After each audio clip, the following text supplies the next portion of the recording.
Radio Free Cybertron. Transformers. Rewind.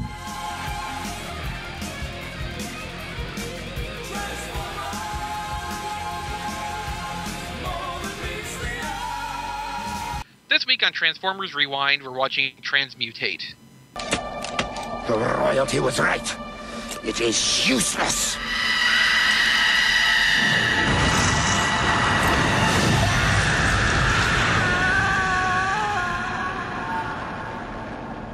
I approve.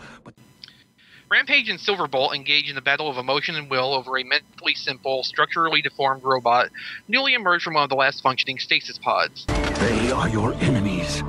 Join with me and destroy them. He lies! Predacons will only use you! We extend the hand of friendship. Silverbolt wants to befriend Transmutate and see her treated just as any other Maximal. The other Maximals are disturbed and concerned, however, and believe Transmutate should be placed back in long-term stasis for the safety of her and everyone around her. Rampage, meanwhile, feels Transmutate as a kindred spirit whose immense power he could manipulate to his own purposes.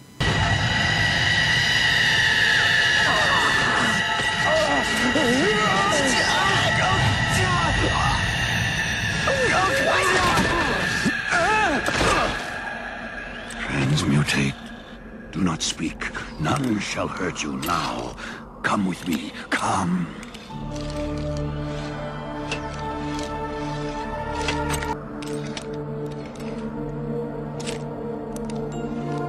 Hurt.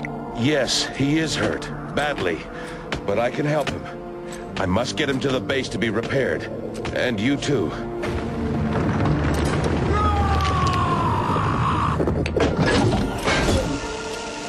Give him to me. I'll fly him to be repaired. Fly. Fly. Now, isn't that just prime? Time to go back to the Matrix, hero!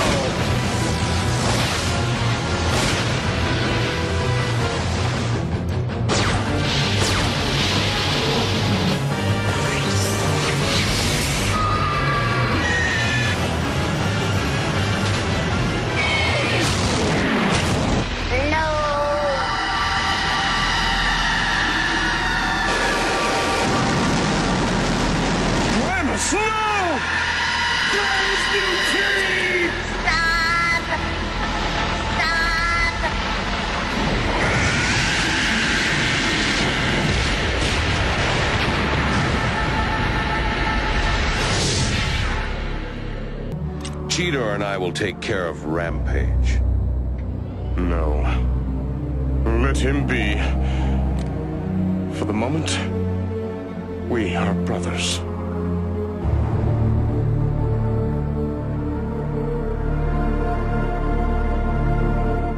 This is kind of a heavy episode, don't you think? Especially following up Code of Hero. Yeah. Well, and then wasn't Code of Hero directly after Bad Spark? Yeah, I think so. I mean, so you got three... you got like week after week after week, although I think there was a break between Code of Hero and Transmutate, but I mean, 3 episodes in a row, it was some pretty dark stuff they're throwing at you again and again. Yeah. That's something that Beast Wars seemed to do a lot in that season, too. Something that they continue to hit on were these really deep and dark themes that, and this one definitely is no exception to it, because it definitely did hit on some dark things that, I mean, not like incredibly dark, but just some, some themes that were just, wow, this is a kid show. Mm-hmm. Right. When we talked about Bad Spark before, one of the things we realized about that is this was first run syndication, which had a lot looser rules on it. With first run syndication pretty much dead for kids' cartoons, it's a lot less common to find anything on this level anymore. A network has to be really confident in a show to try to push it this far and, still keep their sponsors happy at the same time. Mm-hmm. So, I mean, Beast Wars really had a great thing going on with how it was presented, because they could do things like Transmutate and Bad Spark and the gruesome death of one of the heroes. Yeah, yeah. But no, I mean, this is really complex stuff for a kid's show anyway, because it's a really heavy psychological component between Silverbolt and Rampage, just in the forces they're representing in the story. Yeah, I mean, even Transmutate calls them friend dark and friend light or something like that. Friend good or something. Yeah, friend good, friend dark, I think. Yeah. Yeah. Yeah. Yeah, it's hard for me to talk about this just in a really quick format, because it can be examined just so deeply. But I mean, Rampage's whole motivation was because he feels like an outcast from all sides because of what the Maximals did to him a long time ago, and how Megatron treats him now. He's a tool and weapon for him. And the opening scene of the episode where Rampage is trying to get the core of his spark back from Megatron just kind of goes to establish that again. Yeah, I mean, I think he's kind of in a desperate place in which he doesn't really have an out. Megatron's literally holding the cards for him. He doesn't feel like he belongs anywhere, and yet he has all of this. I think there's a very telling point at which he's sort of trying to egg Transmutate into killing. I think it was killing Silverbolt, and he talks about channeling all of your rage and whatever into it.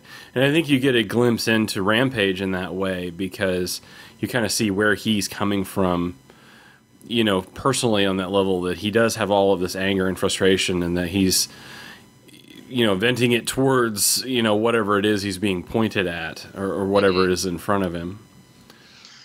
One of the things that when I finally got around to watching Beast Wars that really impressed me immediately is that, yes, all the villains are far more complex than just about any other Transformers show I think I've ever watched. Mm-hmm. Yeah, I agree with that. Well, look at Megatron's base motivation. His entire motivation is to reinsert the Predacon Empire, which to this point and at this point in Transformers history is basically just existing under the foot of Maximal rule.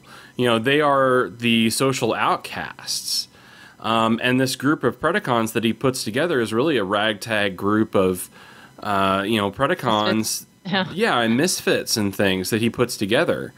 So it's not this clear-cut story of good versus evil like we were used to in the sort of Decepticon Autobot war that we saw, out of the original series. It is much more complex, and I think that this episode typifies that complexity, because you see one of your characters that's typically considered to be a bad guy trying to befriend and find a common ground with this character, as well as Silverbolt, and not to be counted out, because again, Silverbolt is still trying to find his way in the Maximal world, because he had started out as a Predacon and was, I think in his own way, feels a little bit of an outcast, from the group because of like the ethics that he holds and not being part of this group originally. Yeah. And Silverbolt is still relatively young, and that shows in the character development. He's in a real naive place still, where he thinks that anybody can be given another chance to find their goodness, which, that comes back next season again. But, it comes back in a big way in Beast Machines. So, yeah, I mean, thematically, that comes back in a huge way for him in Beast Machines. But. Yeah, I mean, that ends up being a recurring theme for Silverbolt. But in this case, the judgment is not there to see that, okay, this just cannot work this way. Yeah. No matter what, Transmutate was not going to be long for that world, whether it was back in stasis or being destroyed. Yeah. Yeah. Yeah. Well, you talk about how these guys were, they're all, you got Silverbolt, and they're that both these characters that are trying to get Transmutate to, join their side are kind of in a, they're in a precarious way.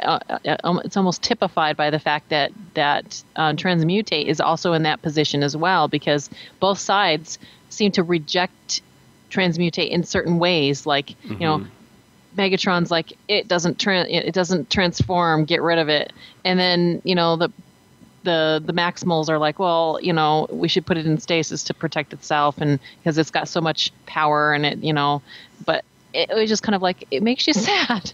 Yeah. Because I'm sad Yeah, with and this character. It's that's- just like, oh. It's really one of the Oh, he things that makes loves this it. episode hard for me to watch because, except for Rampage and Silverbolt, both sides are really just objectifying Transmutate and not really addressing her as an individual. Yeah. Right. Which, simple as she is still a person by their standards, Yeah. or should Yeah. be considered a Yeah. person by their standards. Yeah. And even Rampage, I think it's borderline because he's seeing her the same way Megatron sees him. I feel like. Yeah. Yeah. And some. Yeah. She's a force to be unleashed, but one that would be at his But to be control controlled. instead of Megatron's. Yeah.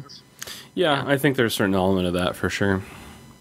We ought to point out from a production point of view that Transmutate was voiced by Susan Blue.